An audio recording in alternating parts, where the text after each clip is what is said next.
down 14 in the third quarter there. What did you see change? Because that, 22-0 run is pretty impressive. Yeah, we said every game we've been down double digits, so it's no different. We've been here before. Let's do it again. Pretty much that, and they did it. It was energy. It was like we just came out flat. We didn't look over enthusiastic about the first quarter.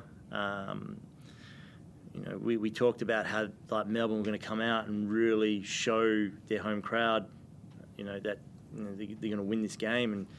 And we said we needed to weather that storm in the first quarter. I think our energy allowed that to stretch out for the entire half. But once we slowly started to ramp it up, the problem is I don't want this to be a consistent theme. I don't want to be down 10 every game to decide to come out and play. So, yeah. Melbourne have been pretty open about the fact that they've had some struggles against pressure, particularly in the half court. And it did feel, I don't know whether it came after the challenge, the out of bounds challenge or something like that, but it's right out of that, and it sort of felt like it was full court pressure, and that's when the defensive, it felt like the energy changed. Did you sense it in that moment, or at halftime there was a conversation? Yeah, it was like a trickle effect. I felt like there was a couple of times where we got, we brought it back, we tied it at 31, and then they got it out again, and even the end of the third, we were all buzzing. You sit down and we address it. We're like, I burned all the timeouts, right? I had one left, and the type of game I didn't want to use it early to address the lack of energy. And again, we come out in that fourth, and it's a bit of a. So I think there was multiple examples of trying to spruik some type of fire, and full court, picking up full court tends to do it, and making some big time shots too helps. Big time plays helps. But this is what we said with this team, let's do it defensively, and then when the floodgates open up, they'll open up, and that 22-0 run was our floodgate tonight, so happy with the boys. Matchup with Keanu and Isaac, I know it feels like every game we ask you about Keanu, but that felt like a pretty big matchup coming into the game, and I think you would be pleased with his performance. I think he wanted some of that salary he's on, so that getting released is a good motivator, so he's... I think we need to stop talking about the player he was and address the player that he is, and he's all first team. He's the best five-man in the league. He's leading the league in rebounds. He's 9th in scoring before this game. I don't know what it is now. He leads bigs in all categories when it comes to assists and efficiency. So, if we're being serious, and again, I'm not trying to get ahead of myself, but the same question that was asked, why do we get him from Adelaide, is because what he was good at, even though it was a small sample size, was super efficient. All we've done is just expanded that and given him more opportunities, put him in an environment where he can blossom and grow without maybe the negativity around him, because, like the old saying, get out of your comfort zone is great, right? And you test your character with that, but you'd be surprised what comes about in your comfort zone. And when we have a training venue which plays into his comfort zone, which is still a high degree of competitiveness and energy, he's an all first team nominee. DJ, what did you sense in the first half? Just following on from what Forde said in terms of why maybe there was a change in the second half. Just came out flat. Shots weren't falling. Ball was sticking a little bit. They were making shots and getting downhill a little too easy. We just weren't playing the right way. Second half picked it up. Even though they went on a little run there, we were able to weather the storm and then focus on figuring out how to win the game. Winning on the road, sometimes for teams that are a little bit younger or that just come together, it can be challenging, but you guys seem to be really enjoying getting away. Yeah, so far we're doing pretty well. Now we got one at home Sunday, so we got to put a show on for our fans there and give them something to come to our games for. Last one for me, Forde. Just Merck, what were you hoping to get from him tonight, and what did you see? Ultimate professional, right? He's registered a couple of DMPs because, the way we've sort of gone about our business with, the accountability and rewarding guys and how we wanted to focus in, style of play. Bull wasn't really bringing it tonight. Jonah wasn't really bringing it tonight. Merck stepped up, and, talk about a dude that has... you can be frustrated, and he has every right to be frustrated. He went from being a starter 2 years ago to, registering probably his first career DMP. Got on the court, seized the moment and was massive for us. Massive. That corner three was helped to sort of get the offense rolling. Ultimate professional. I've got no words that can describe how happy I am for him because, we do no favours. We play no favourites. When your number's called, step up. And he did amazingly. It looked like he was kind of settling the guys out there late as well when you had all the fouls sort of going late.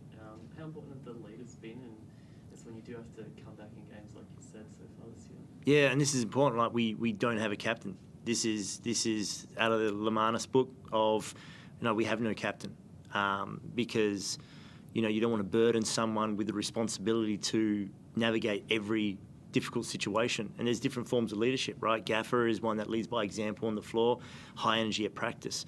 Keanu is another one that leads by example in terms of, his work ethic and the way he goes about day to day. DJ's a leader in his own way too, in terms of like his experience and his composure, and Shannon again just with his experience and playing internationally all over the place. In this instance, Merck, I've asked a lot from him, in terms of the stuff from last year, things I weren't happy with, like character issues, body language, all this stuff I said I wasn't happy with and we needed to change because there's vast difference in terms of the way we represent the Orange now. And he has stepped up in every instance, in every one of those categories that I've asked for. And that's what he's embracing right now. So we look for his leadership in that moment. We're down 14 in a hostile environment, and he's the guy to bring everybody in. And you know what? Everyone listens, and that's the type of group that we got. Paul came off a bit properly early, but it looked like he played the rest of the game. Okay, any lasting concerns there of him? Nah, more concerned about trying to get some exit rows on flights here. Like, is one thing, like DJ played 38 minutes. Recovery will take care of that. I'm less concerned about 38 minutes on the court, more concerned about 3 hours with him sitting with his knees up around his ears. So, we've got a great team manager that will lock into that for us and try and get what we can. But Bull's okay, bit of knee to knee, bit of a stinger, but he's tough. Straight to the Zoom, guys. Yeah, Forde. I wanted to ask about Shannon. I mean, the team looks like they run so smoothly when the ball's in his hands. He's so composed and he makes good things happen. Did you know that he would be able to be this good of a playmaker when you signed him? Of course. I'm very good at what I do, and I'm very thorough. I'm not always going to try and claim to be the smartest man in the room. I'll never do that, but I'm always the most thorough. Yeah, 100%. Easy no-brainer. How happy are you that he's been able to step up without Taj to run the show for you in a lot of ways? No, I just expected everyone do your job, and this is what's really important is we don't have a guy, right, that's going to drop. Well, he could potentially drop 50 when he wants to get going, and we'll create that situation for him when he's ready. But no, do your job. Don't play outside yourself. Do your job. Shannon's doing his job. He's a seasoned veteran. He's a point guard. We don't offer out free rides because we like people or they got a nice smile. Like, do your job, and he's doing his job the way he should. And massive props to Shannon for his being the ultimate professional that he is. Because if he suddenly doesn't do this next week, I'm on his ass about not doing his job. So, I'm not gonna praise the Uber driver for, giving me a lift home. I'll say thank you, but that's what I pay him for, right? The Uber driver did his job. Thank you. Shannon did his job. Thank you. Excellent. What about you, DJ? You've only played one home game so far and it didn't quite go to plan. How much are you looking forward to trying to give the fans in Cairns something to cheer about? Very much so. New Zealand, I think they had a tough loss tonight, so they're going to come out with a lot of energy Sunday.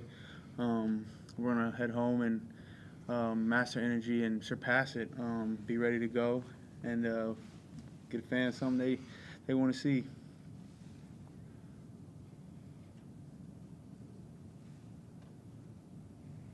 Go ahead, Mick. Hey, Forde, just a quick one from me. You mentioned earlier the salaries being released. Is that going to be the topic of conversation? I know the Players Association has come out and made a pretty strong statement about it. What's your take on it?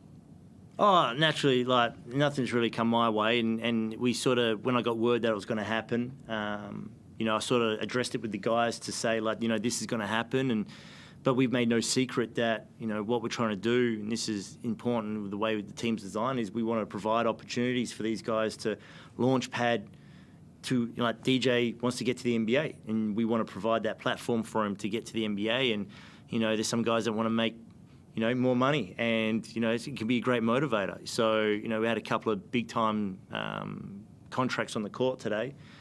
So obviously that can always help as a motivator, and I'll use it. But it is what it is, and it's unfortunate, and someone's running their own personal agenda, which is disappointing for whatever reason. But that's life, ain't it? With some salary cap stuff that came out, I've heard some comments about the Cairns supporters saying that they're pretty proud about how their teams performed, given that they've been well under the cap on the spending. Is that sort of, a bit of a, little guy punching above his weight a little bit, I guess? No. Want to win.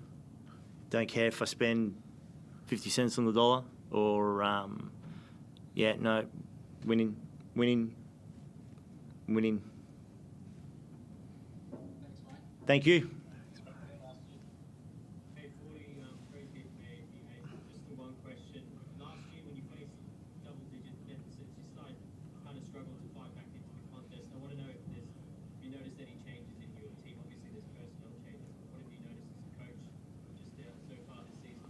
The change, the difference, is now we're winning them. Rather than another 10 points that way, we're swinging it back in our favour. That's the biggest difference. So now, look, I have uber confidence in this group, and it's just making sure that, as DJ said before, we just weather the storm and trust what we need to do. We're trying to win games on the defensive end and just stay competitive. And then when the floodgates opened up, which they did again tonight, the only time they didn't was against Perth, and we addressed that already, and that game's a wash. But the biggest difference is there's just this. We carry ourselves like we're in the contest. So. All good. Thanks, guys. Thank you. Awesome. Appreciate it. Thanks.